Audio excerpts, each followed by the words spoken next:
नमस्ते। आज के इस विश्लेषण में हम एक बहुत ही दिलचस्प और जानी मानी कहानी पर चर्चा करने वाले हैं। इसका नाम है दूसरों को खुद को रोकने न दें, मकड़ी की कहानी। सुनने में ये शायद बच्चों की कोई कहानी लग सकती है ना? लेकिन यकीन मानिए, इसके अंदर जो मनोवैज्ञानिक सबक छिपे हैं वो सच में हमारा जीवन बदल सकते हैं। तो चलिए बिना किसी देरी के शुरू करते हैं। अब एक पल के लिए सोचिए, हम सभी अक्सर कुछ नया शुरू करने की कोशिश करते हैं, लेकिन क्या कभी इस बात पर गौर किया है कि हम अक्सर अपने लक्ष्यों को सच में शुरू करने से पहले ही क्यों छोड़ देते हैं? आखिर क्यों बाहरी आवाजें और लोगों की टिप्पणियां हमारी रफ्तार को इतनी आसानी से रोक देती हैं? यही आज का सबसे बड़ा सवाल है। तो शुरुआत होती है एक आदर्श जगह की तलाश से, जो कि नई शुरुआत का प्रतीक है। हमारी कहानी की मुख्य पात्र एक मकड़ी है जो अपना जाला बनाने के लिए बिल्कुल परफेक्ट जगह ढूंढ रही है। एक ऐसी जगह जहां आसानी से कीड़े मकोड़े आ सके और वो आराम से रह सके। ये बिल्कुल वैसा ही है जब हम कोई नया प्रोजेक्ट शुरू करते हैं, है ना? हम भी तो हमेशा सबसे बेहतरीन शुरुआत और एकदम सही जगह की तलाश में ही रहते हैं। मकड़ी के पूरे दिन का सफर अगर देखें तो ये काफी दिलचस्प है। सुबह घर का कोना, दोपहर में बरामदे की खिड़की, उसके बाद ढलती दोपहर में एक पुरानी अलमारी और शाम होते होते सिर्फ और सिर्फ थकान।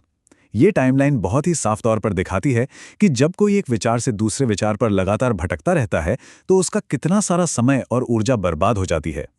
अब यहां से कहानी में असल मोड़ आता है। संदेह की आवाजें और 3 आलोचकों का नियम। इस हिस्से में हम उन 3 अलग अलग तरह के आलोचकों को देखेंगे जिनका सामना मकड़ी को दिन भर करना पड़ता है। और दिलचस्प बात यह है कि हर आलोचक संदेह का एक बिल्कुल नया रूप लेकर आता है। सबसे पहले एंट्री होती है एक बिल्ली की। घर के कोने में मकड़ी ने जाला बुनना शुरू ही किया था कि एक बिल्ली वहां से गुजरी और जोर जोर से हंसने लगी। बिल्ली ने कहा, मैं तुम्हारी मूर्खता पर हंस रही हूं। ये घर बहुत साफ है, क्या तुम देख नहीं सकती? यहां कोई कीड़े या मक्खियां नहीं आती।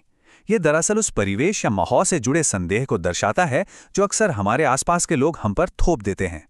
और यहीं पर हमारा दिमाग कैसे काम करता है, ये बहुत ही शानदार तरीके से देखने को मिलता है।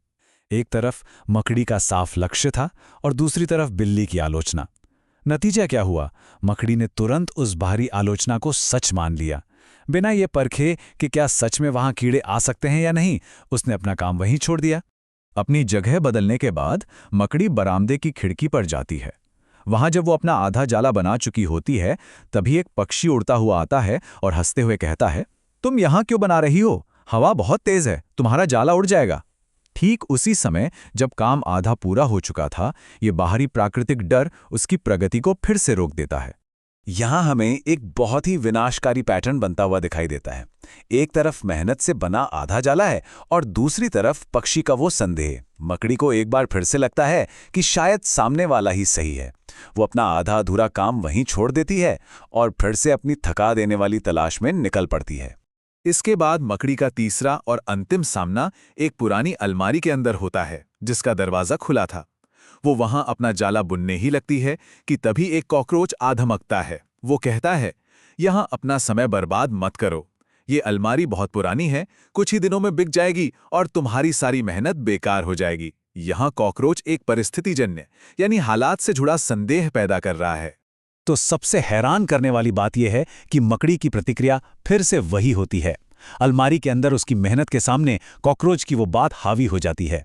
मकड़ी फिर से उसकी बात सुनती है, वहां से चली जाती है और ये पक्का कर लेती है कि उसकी अब तक की गई सारी मेहनत पूरी तरह से मिट्टी में मिल जाए। इस तरह बार बार हार मानने की भारी कीमत चुकानी पड़ती है और वो कीमत है अत्यधिक थकान। बार बार काम शुरू करने और बीच में ही छोड़ने की आदत का क्या असर होता है? इस भाग में हम यही देखेंगे कि इस लगातार दोहराई जाने वाले पैटर्न ने मकड़ी पर शारीरिक और मानसिक रूप से कितना गहरा प्रभाव डाला है, क्योंकि अब तक पूरा का पूरा दिन बीत चुका है।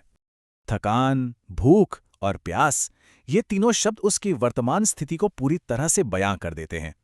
सुबह के उस कमाल के उत्साह की तुलना जरा शाम की इस हालत से करके देखिए। अब उसके पास जाला बनाने की बिल्कुल भी ऊर्जा नहीं बची है। वो बस हार कर एक जगह बैठ गई है। सच में, जब दूसरों की बातों में आकर लक्ष्य बदलते रहते हैं तो अंत में हाथ सिर्फ थकावट ही लगती है। अब यहां एक पल के लिए रुककर सोचना बनता है, ये नौबत आखिर आई ही क्यों? क्या सच में घर बहुत साफ था? क्या सच में हवा इतनी तेज थी? या क्या सच में वो अलमारी तुरंत बिकने वाली थी? इस भयंकर शारीरिक और मानसिक थकावट का मुख्य कारण कुछ और ही था। और यहीं पर प्रवेश होता है एक छोटी सी चींटी का, जो सुबह से वहीं पास बैठी मकड़ी के इस पूरे व्यवहार को चुपचाप देख रही थी। यह हिस्सा हमें उस कड़वे सच का सामना कराता है जिसे हम अक्सर नजरअंदाज कर देते हैं। चींटी मकड़ी से बहुत ही साफ और सीधे शब्दों में कहती है, मैंने तुम्हें सुबह से देखा है। हर बार जब तुम निर्माण करना शुरू करती हो, कोई ना कोई आकर तुम्हें कुछ बताता है और तुम तुरंत उन पे विश्वास कर लेती हो और अपना काम रोक देती हो।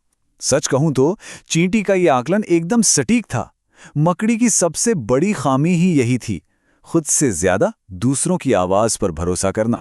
यहाँ जो बात सबसे ज्यादा ध्यान खींचती है वो है मकड़ी का आंतरिक एहसास। चींटी की बात सुनकर मकड़ी को तुरंत अपनी गलती का एहसास हो जाता है। उसे अपनी मूर्खता पर बहुत पछतावा होता है। उसे समझ आ जाता है कि वो कितनी आसानी से दूसरों की बातों में आकर अपना ही नुकसान कर बैठी थी।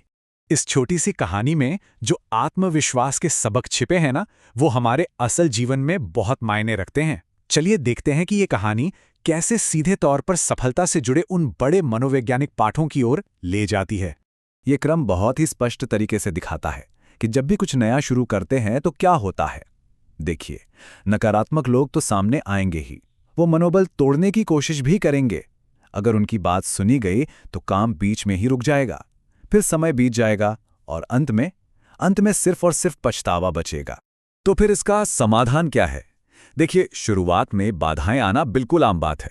ये याद रखना बहुत जरूरी है कि हर इंसान की सोच और उसका अनुभव अलग होता है, इसलिए हर किसी की राय हमारे लिए सही हो ही नहीं सकती।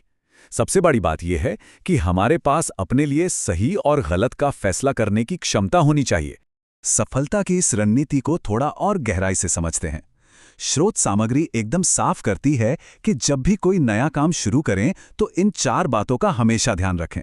पहला, अपनी सोच सकारात्मक रखें। दूसरा, खुद पर पूरा भरोसा रखें। तीसरा, पूरी लगन के साथ काम करें। और चौथा, मजबूत फैसले लें। दूसरों की राय जरूर सुनें, लेकिन फैसला हमेशा अपना ही होना चाहिए। तो सबसे अहम बात यही निकल कर आती है कि धैर्य और आत्मविश्वास हर मुश्किल को आसान बना सकते हैं। असफलता मिलने और बुरी तरह थक जाने के बाद भी चलते रहना ही सफलता पाने का इकलौता तरीका है। अगर बीच में हार नहीं मानी जाए और खुद पर पक्का विश्वास रखा जाए तो जीत मिलनी तय है। और अब इस आखिरी विचार के साथ इस विश्लेषण को खत्म करते हैं। जरा सोचिए, आज हमारे अपने जाले को यानी हमारे काम को बनने से किसकी आवाज रोक रही है? क्या वो कोई बाहरी आलोचक है या फिर वो हमारे ही अंदर का कोई छिपा हुआ संदेह है? समय आ गया है कि हम अपने आत्मविश्वास को पहचानें और अपने लक्ष्य की ओर बढ़ते रहें। इस विश्लेषण में साथ जुड़ने के लिए बहुत बहुत धन्यवाद।